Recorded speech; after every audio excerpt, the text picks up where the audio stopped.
I am honored today to have a guest who I have the utmost respect for, a guy who I had the opportunity to play against, thank God for only 2 years, being one of the strongest guys, if not the strongest guy that I ever played against, one of the best defender that I have ever played against, one of the toughest guys to come through the league, a guy who I had the honor of growing up watching play and had tremendous respect for, hailing from Queensbridge by way of St. John's on to the league, caused havoc, one of the toughest guys, as I said, Metta World Peace. Man, thank you, Metta, for coming on to the show. It's an honor to have you on, brother. Hey, same here, man. It's an honor to be here. I remember seeing you win the finals in Cleveland and had a chance to sit down and just like watch you speak after the championship. I remember that. I wanted to kind of soak that in just as a fan. And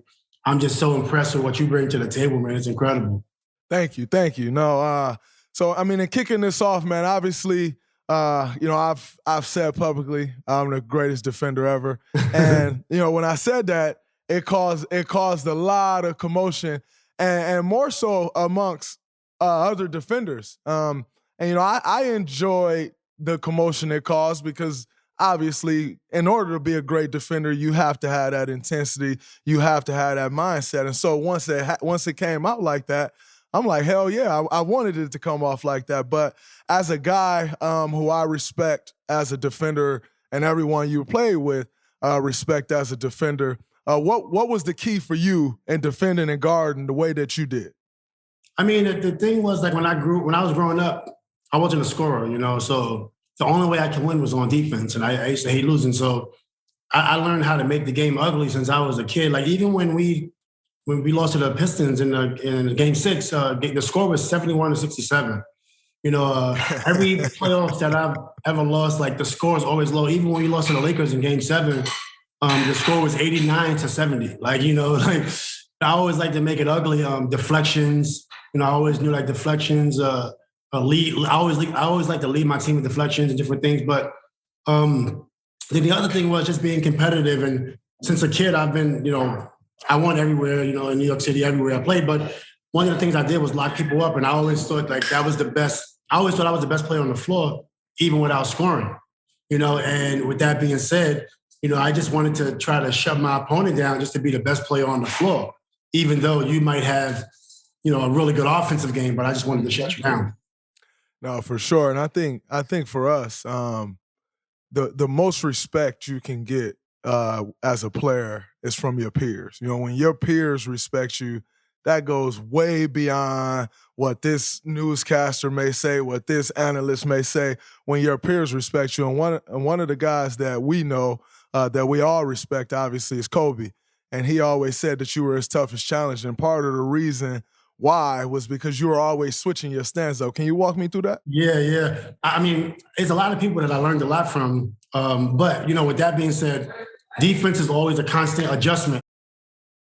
And with that being said, you never want to, your job is never done on defense. So what I always like to do is the angles. I always like to keep my center of gravity, kind of in front, of your midsection, and then also, in between, your legs. And I was always just moving with the angle, and I was 260, 265 when I played. So I couldn't really stay in front of these smaller guys.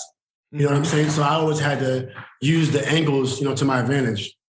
That's crazy. The fact that you were 260, 265, moving the way that you did. I think the one thing that, when I first came into the league, I was a 3.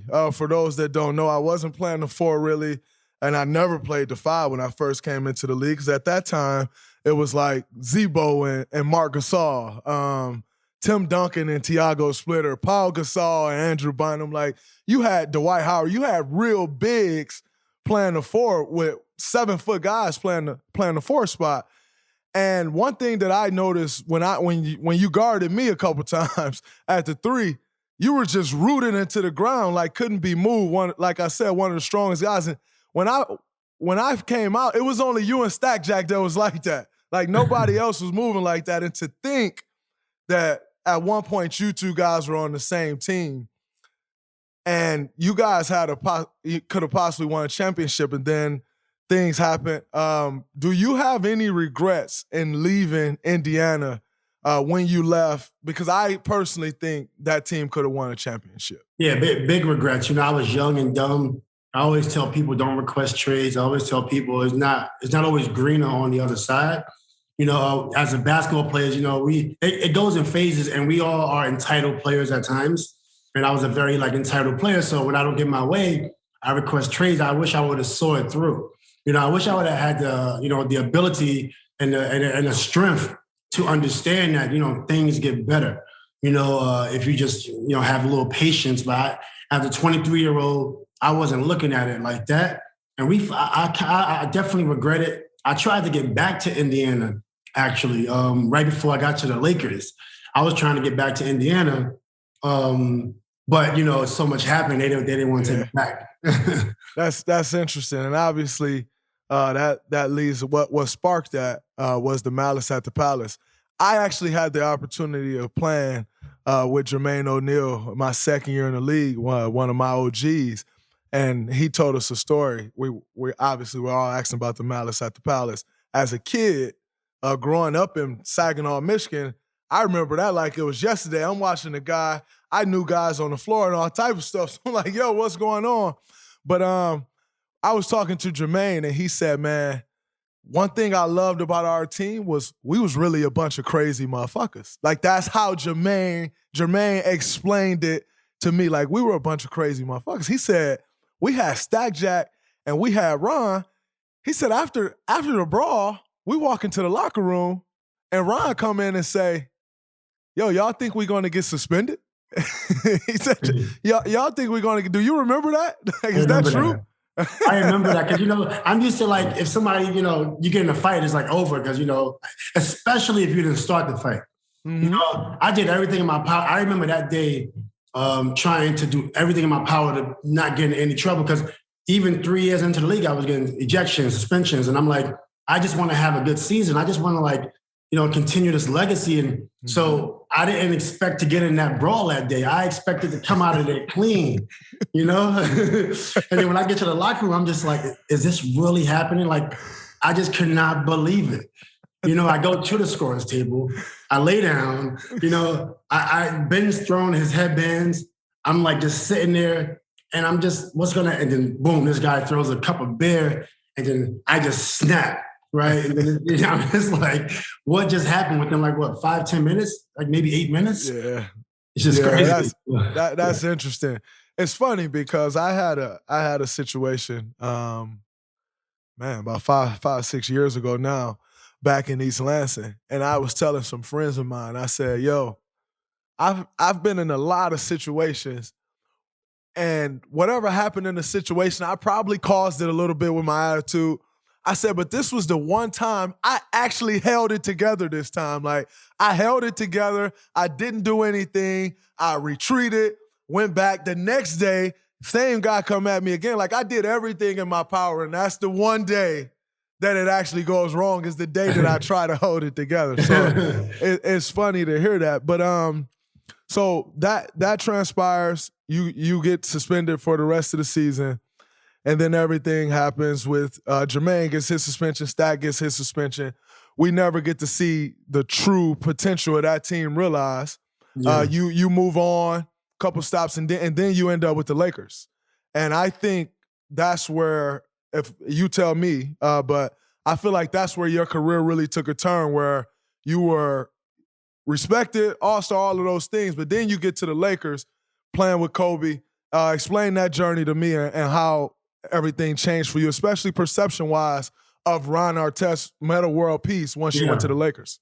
Well, it actually started out with Sacramento. So when I got the sack after Indiana, and I was going to retire actually that year, I put in my papers. So then I get to Sacramento, and I go to Coach Adelman. I'm like, yo, Coach, I'm 273 pounds right now. I'm really not interested in playing. I was like, I don't want to make a big deal out of this, but if you could somehow, keep me on the bench and, I'll be there, but I'm trying to ease my way out of this thing, right?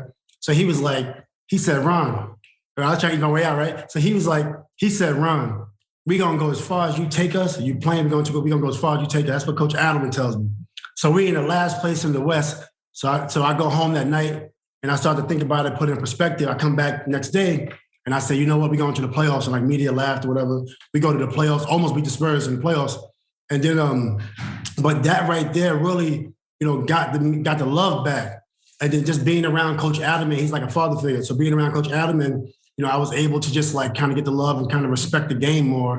And then I went to play for him again in Houston. I kind of played pretty well there, and my game was coming back because I had a couple years where I got suspended.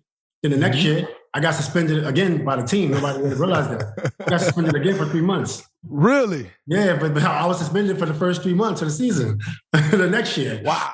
So wow. Then I didn't play no more for the Pacers. Then I went to Sacramento. So that's like 2 years of like, I was in shape right before the brawl. I was like, so, it was when I got to Houston, then I was like prime. I was averaging 25 in the playoffs against the Lakers. I was back to myself. Then I go to the Lakers the next year. In my prime, I was 29, but I'm playing with the greatest and I'm playing with Powell. Right. So with that being said, my average dropped to like 6. And then that was it. Like that was all she wrote. But the thing what I really love about that moment was I was able to take away the entitled run on test and sacrifice for the team. And I just did everything I had to do. I was spotted up, plenty of time, just not touching the ball, but I tried to do everything the right way. And that was the most proud I was of my career because, I accepted, something I'm not used to, which I started everywhere I went. I was like go-to guy, all this stuff. And then I had to accept the role. And then I was like, okay, now I'm maturing. I realized right then and there that I was maturing. That's beautiful. It's important too. I think people don't realize in order to have a championship team, like guys are going to have to sacrifice because the reality is if you don't have guys that has to sacrifice something on a championship team, you don't have good enough players and you won't win anyway. Right. I think we had a similar thing with Andre Iguodala, who's obviously back, thank God.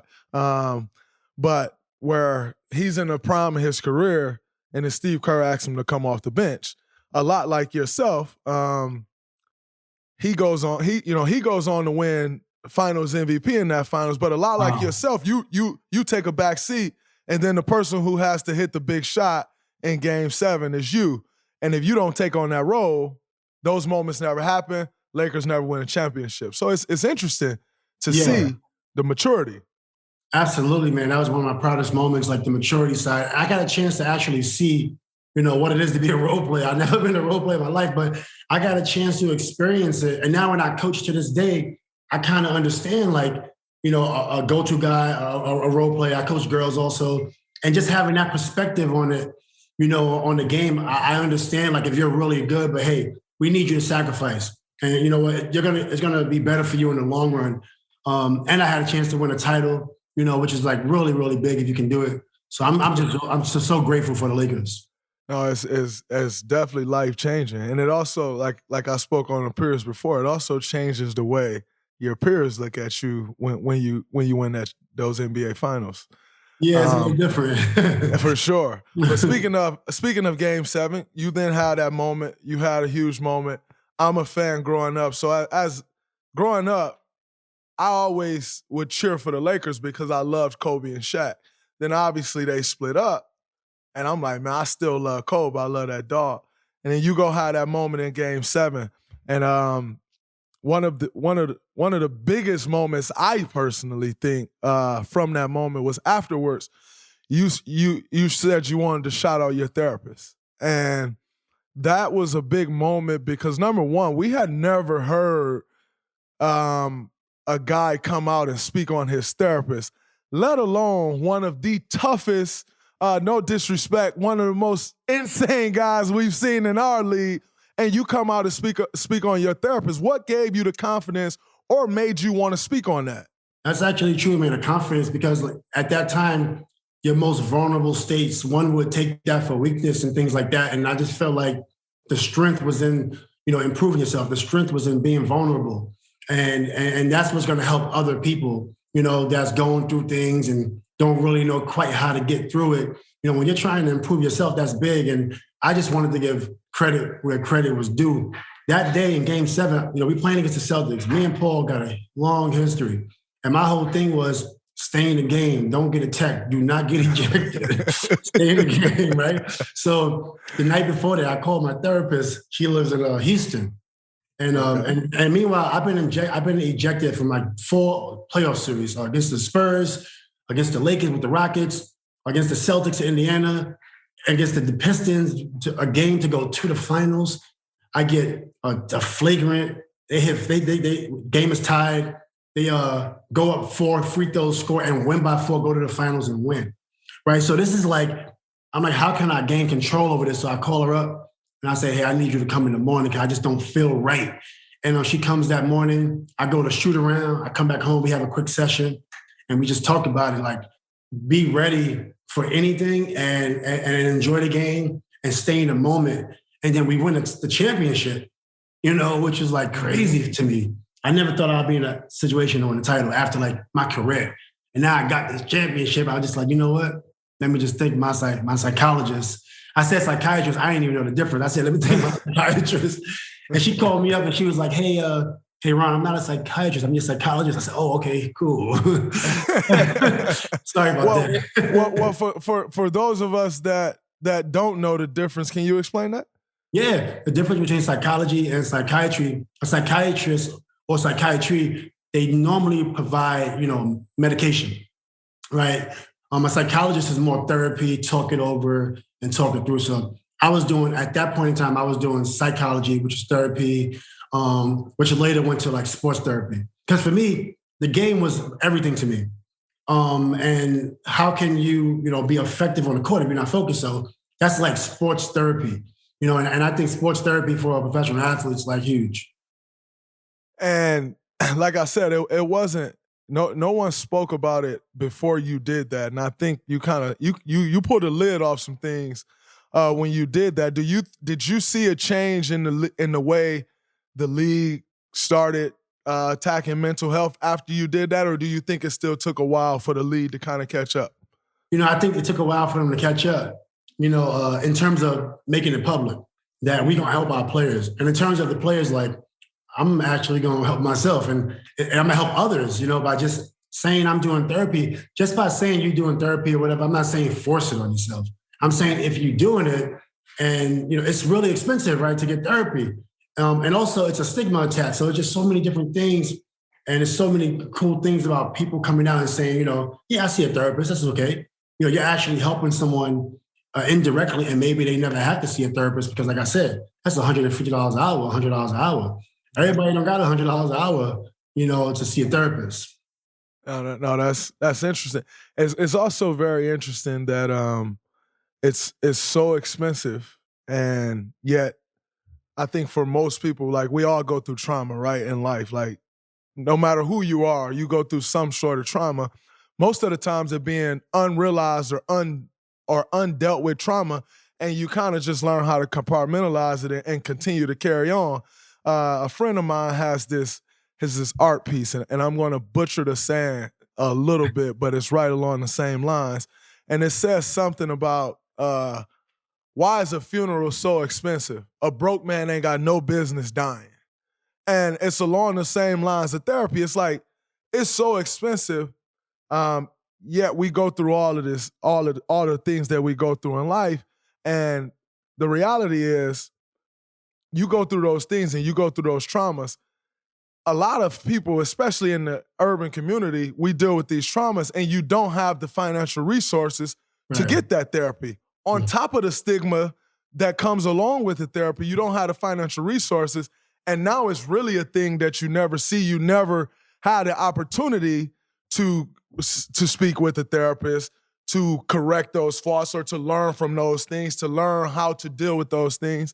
And then you're just stuck living that life. Right. You're stuck living that life, and you probably seeing it. We're seeing it, with the people we have living in our neighborhoods, right? Yeah. Just can't get out of that rut, and you're walking out your house, mean mugging. Once you wake up in the morning, something's bothering you, right? Like, how can we, change that and give you a different perspective on life where you can go on with your life.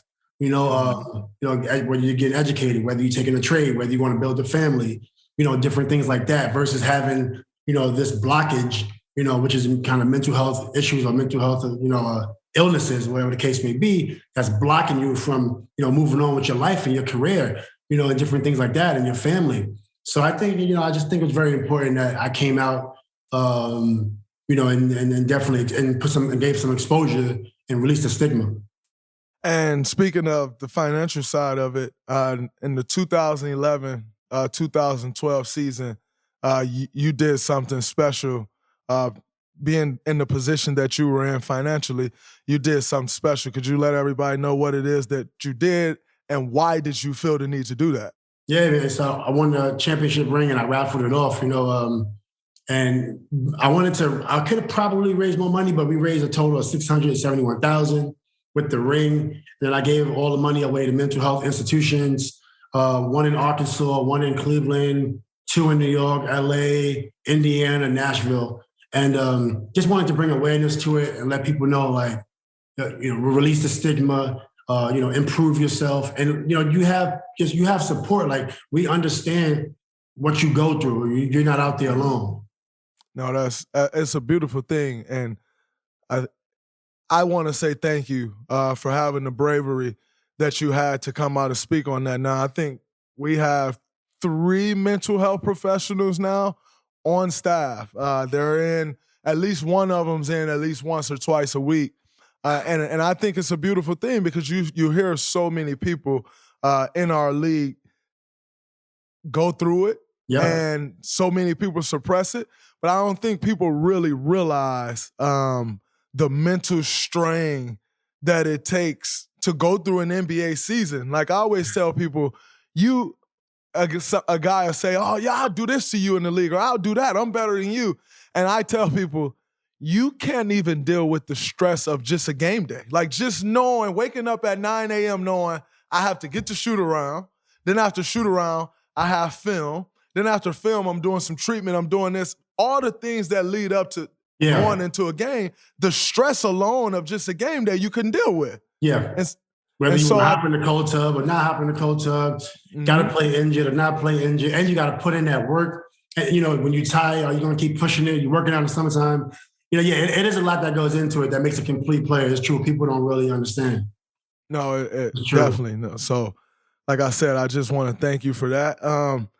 But and switching gears a little bit, going back to your playing career, which, like I said, I have the utmost respect for, especially as a defender. Where do you rank yourself at as far as wing defenders go? Like I know some great ones.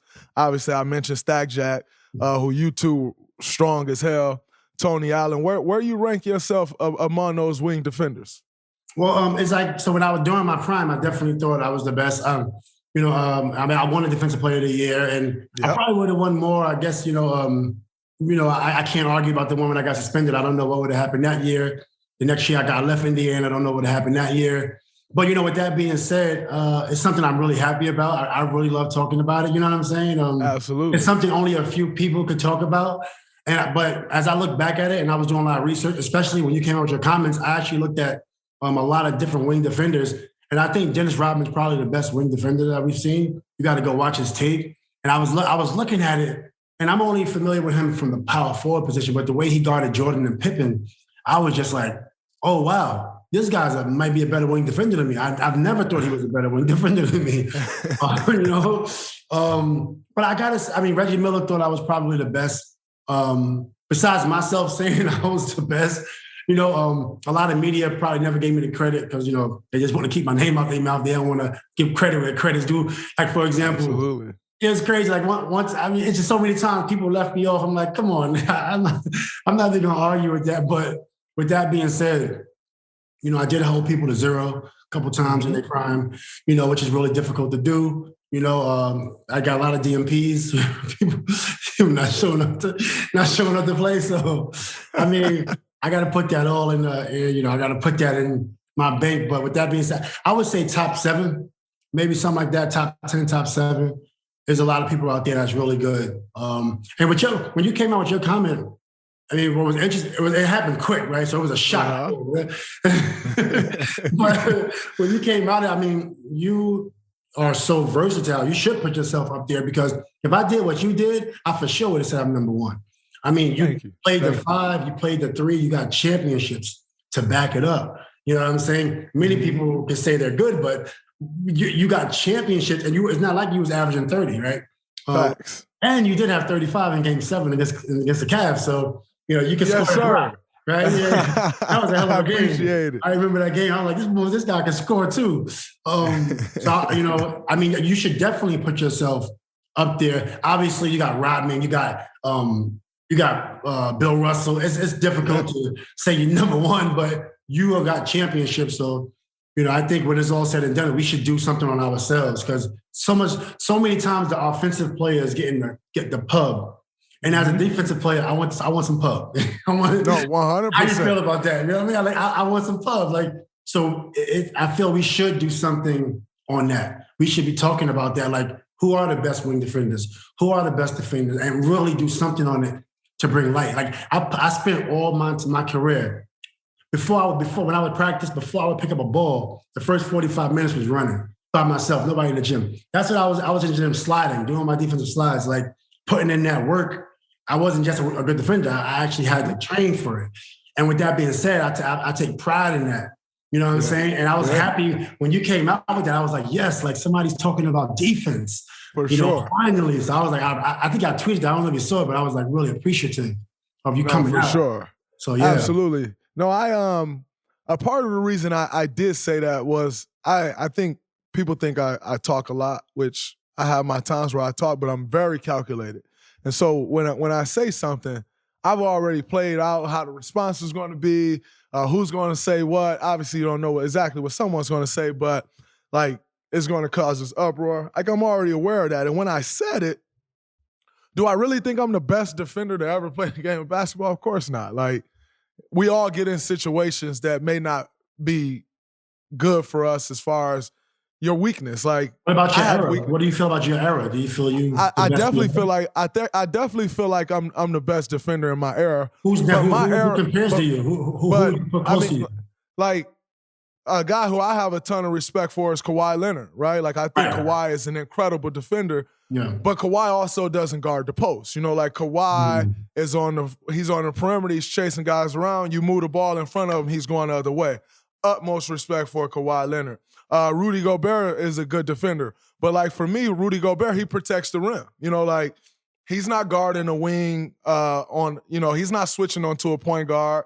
He's not switching onto a wing. If a point guard is getting off, his coach doesn't come to him and say, hey, you take Dame Lillard, or hey, you take Chris Paul. You starting the game on Chris Paul. And so, those are definitely some guys that I respect. But, I respect Avery Bradley, who's a ball hawk, like never got the credit he deserved. A ball hawk, impossible to screen. Like, for myself as a screener, he's impossible to screen. And like, I respect that. And so I think it's something that, when I speak up on defense, and I continue to speak about it, because like you said, we deserve credit too. Like, all right, so you may not be scoring the ball as much as Steph Curry, right? But we all have an impact on the game. And I always speak on, people don't talk about defense because you actually have to understand the game of basketball to speak on defense. Yeah, for sure. You know what I'm saying? Like, I can look at a guy and say, oh man, he was guarding such and such when he was on him, he ripped him, or he was pressuring the ball. But I can also put that guy on the back action and watch him miss every tag that he's supposed to get on that big rolling down the lane.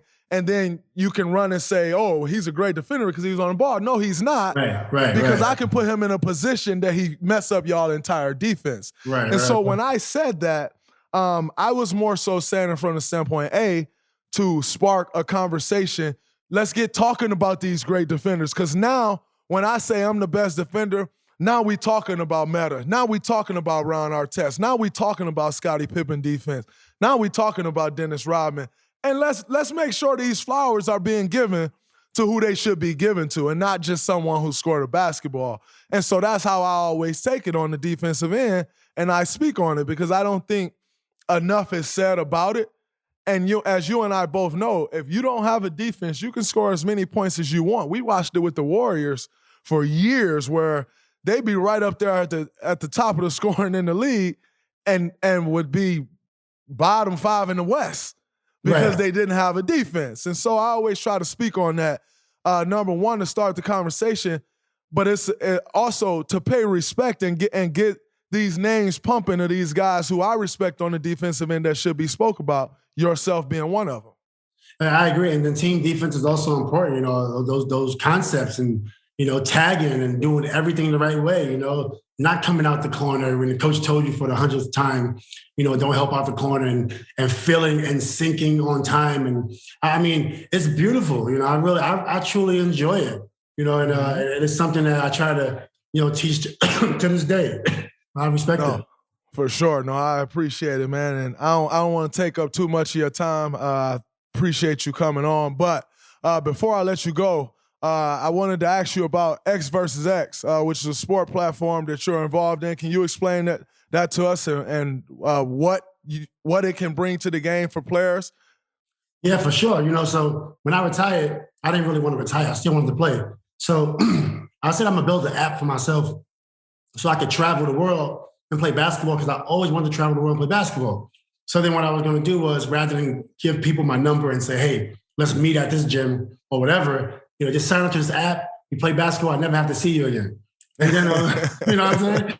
So as I was building this app, travel the world and play basketball, I was like, oh, wow, there's a bigger opportunity here. There's also opportunity for to help people get exposure that, will not have the opportunity to get exposure. Because when you think of basketball, 10 to 2 is like our basketball hours. We're going to go to work.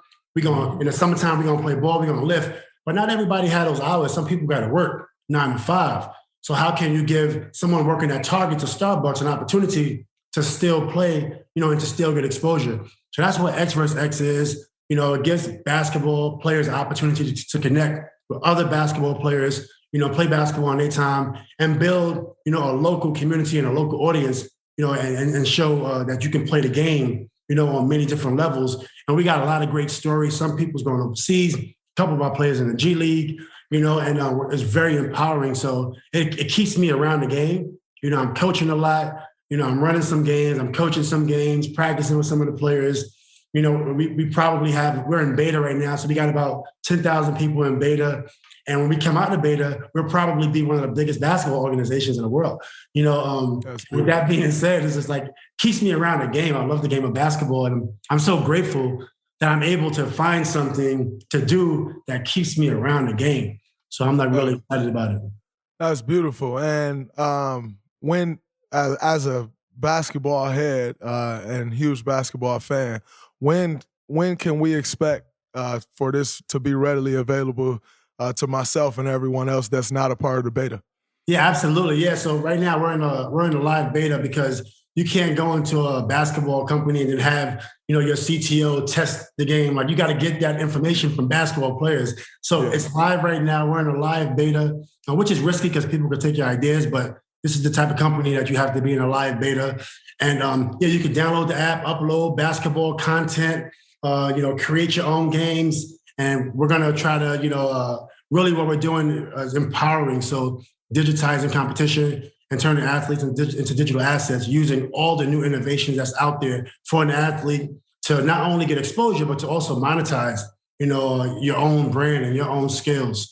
So that's what we're doing. We're really excited about it. And we got a lot of nice tech people involved, from the LA Times invested in our company, to CEO Bruce Mobile also involved. And we're trying to actually create a platform that's very, very empowering, just in case, you're not a part of the politics. You can't get into a college you want to get into. You can't get into that team in the NBA you want to get into. So you come to X versus X and we kind of help you kind of work through that. But I'm just really grateful for it. That's beautiful, man. Congratulations. Thank you. And good luck with the platform. I'm looking forward to testing it out. Now, one more question. I lied. I know I said I'd let you go. I'd be remiss if I didn't ask this question. As a fan of yours, and also as a fan of Ben Wallace, who's also like a big brother to me, a little while back, a photo came out of you guys, of you and Ben, and I thought it was a huge moment because I can relate. And the reason I can relate is not quite the same situation. Obviously, there was a brawl there, but I had something that happened publicly as well, with myself and KD. And you go through these public moments, and number one, you may want to talk to someone, you may want to have a relationship with someone, and the pressure that you're getting from the public about this moment doesn't really allow for that to take place, right? And so, whereas you and Ben, I don't know how long y'all had gone without speaking, but then this picture comes out and it sparks this whole conversation.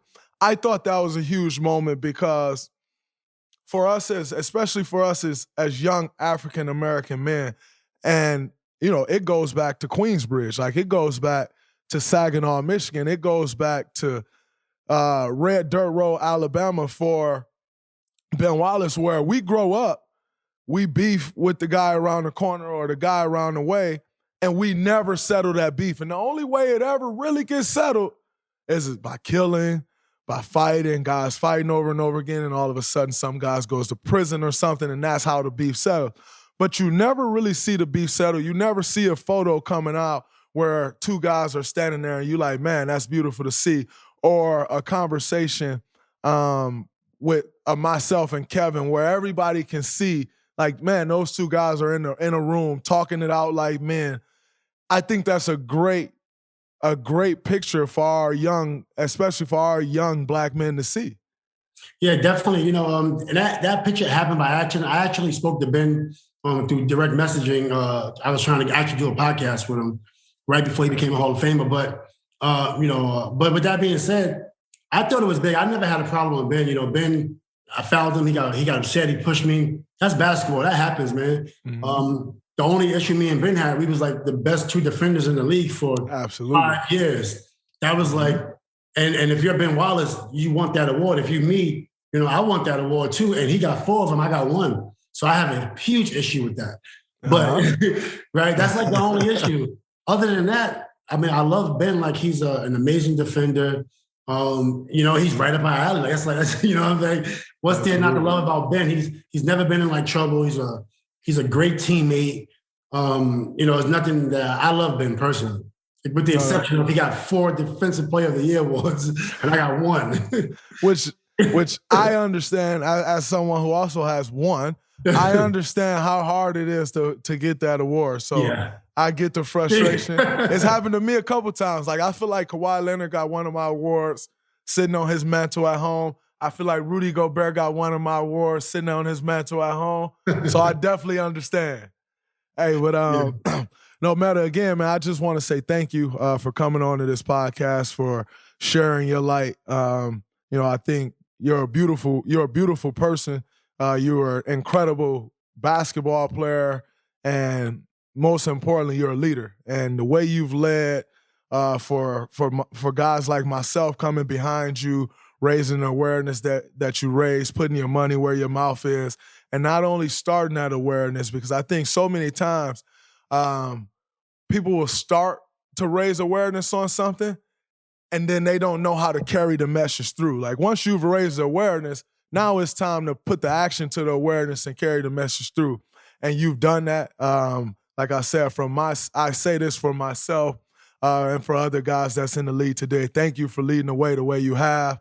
We are truly appreciative of you, and you really set a path in this NBA for guys to attack the things that they need to attack, and we appreciate you. Nah, thanks a lot, man. I really appreciate being on with you. It was an honor, and I just want to say, like, I'm really proud of what you guys have been doing over there, just from a basketball perspective. 'Cause I don't know a lot of you guys off the court. I watched the games, and very, very impressive, very mature, and I mean, y'all changed the way the game should be played. You changed the way people thinking about the game, so kudos to you guys over there. Don't know how it happened, but you guys are just like incredible and still back. So, much luck to you guys and success to you, your families, and everything. Thank you, brother. And again, good luck with X versus X. I'm looking forward to getting on the platform. Appreciate you. Thank you. Yeah, yes, sir. My guy.